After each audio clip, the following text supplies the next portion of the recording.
제14조 인간의 창조와 타락, 그리고 참된 선을 행할 수 없는 인간의 무능력은 85일차를 참고해 주시기 바랍니다.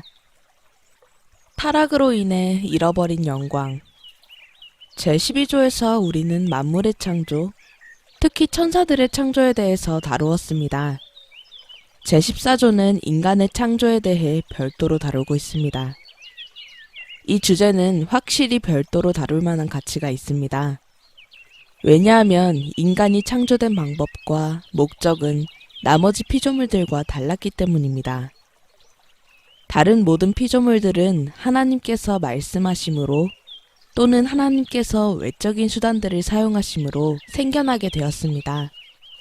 그러나 인간은 생명의 호흡을 불어넣으심으로써 하나님께서 직접 지으셨습니다. 게다가 성경은 인간에 대해서만 땅의 흙으로 만들어졌다고 말하고 있습니다. 하나님께서는 땅에 속한 물질을 취하셔서 인간을 지으셨습니다. 제14조는 너무나 아름답게 하나님께서 인간을 만드시고 지으셨다고 말하고 있습니다. 이 일이 섬세하고 신중한 일이었음을 알 수 있습니다. 토기장이가 진흙으로 컵이나 단지를 만들듯 하나님의 인간 창조는 최고의 예술작품이었습니다. 사실 셰익스피어가 쓴 햄릿의 대사는 정말 맞는 말입니다. 인간이란 얼마나 위대한 작품인가. 셰익스피어는 아마도 이 표현을 반어적으로 사용했겠지만 신자는 자신의 창조주를 진실로 경배하며 같은 말을 고백합니다. 만일 인간의 육체의 모양에 아직도 이와 같은 아름다움과 고귀함이 남아있다면 처음 창조되었을 때 죄의 결과들이 모든 것을 황폐하게 만들기 전 인간의 몸은 얼마나 아름다웠을까요? 하나님께서 인간을 만드시고 지으셨습니다. 그 놀랍도록 복잡하고 아름다운 몸이 다 준비되었을 때 하나님께서는 그 안에 생명을 불어넣으셨습니다. 자, 하나님은 영이십니다. 따라서 이 내용을 읽을 때 하나님께서 몸을 가지고 계신다고 생각해서는 안 됩니다. 그러나 동시에 성경이 말하는 바에서 이탈해서도 안 됩니다. 인간이 가진 생명은 기본적인 동물의 생명과 어느 정도 연관되어 있긴 하지만 하나님으로부터 직접 받은 선물이라는 점에서 동물의 생명과는 본질적으로 다릅니다. 하나님께서는 자신의 생명을 아담 안에 불어넣으셨고 그렇게 인간은 생명이 되었습니다.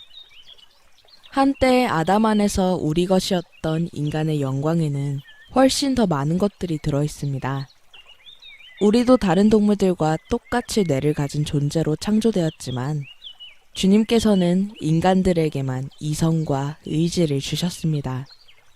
하나님께서는 우리를 이성을 가진 존재로 창조하셔서 우리가 추론하고 생각하고 분석하고 정보에 따라 결정을 내릴 수 있도록 해주셨습니다.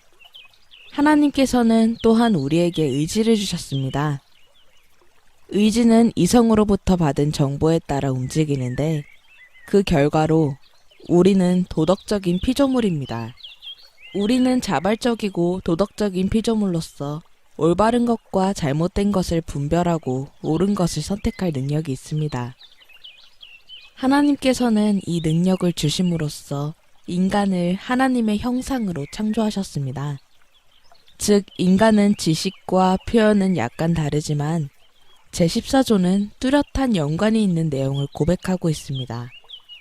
벨직 신앙 고백서는 타락 전에는 모든 일에 인간의 뜻이 하나님의 뜻과 일치되어 있었다고 말하고 있습니다. 이것은 하나님의 형상으로 만들어졌다는 것이 무엇을 뜻하는지를 확실히 보여주는 부분입니다. 매사를 하나님의 뜻대로 하는 것이 어떠한 모습이었을까 상상해 보십시오. 그때는 사람 안에 창조된 것 외에 다른 법이 필요하지 않았습니다. 인간이 지녔던 창조된 영광의 본질은 인간이 하나님과 하나라는 사실이었습니다. 거기에는 불화나 단절이 전혀 없었습니다. 인간만 그런 것이 아니었습니다. 전체 피조물이 하나님과 하나였습니다. 인간은 하나님과 나머지 세상 사이에 서 있는 존재였습니다. 그는 하나님의 종이었고 하나님을 대신하여 세상을 다스리는 왕이었습니다. 인간의 역할은 모든 피조물을 성장시키고 인도하여 다 함께 하나의 조화로운 전체로서 기능하도록 하나님을 영화롭게 하는 하나의 단위가 되도록 만드는 것이었습니다. 우주는 처음부터 하나님의 영광을 드러내는 올바른 음정을 찾기 위해 조율할 필요가 없는 협주곡으로 창조되었습니다.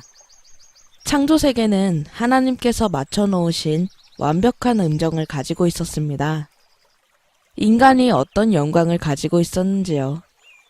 하나님께서 자신의 손으로 직접 남자와 여자를 창조하시고 그들이 나란히 서서 한 팀으로 함께 기능하되 남자가 머리가 되도록 하셨습니다. 거기에서 비롯된 영광이 얼마나 위대한 것이었는지요. 아담과 이브는 피조물이 자신의 창조주와 가질 수 있는 교제를 가장 깊이 그리고 많이 누리도록 창조되었습니다. 하나님은 그들을 기쁨의 정원 안에 두셨고 그들은 자신의 잠재력을 최대한으로 끌어올려 이루어야 하는 과업을 부여받았습니다. 그렇지만 그 과업으로 인해 절대 지치거나 좌절하거나 낙담하지는 않아도 되었습니다. 아담과 이브는 하나님의 대표들이었고 하나님의 형상을 찬란하게 드러냈습니다. 그들은 이 세상의 왕과 여왕이었습니다. 그러나 그들은 모든 것을 잃어버리고 말았습니다.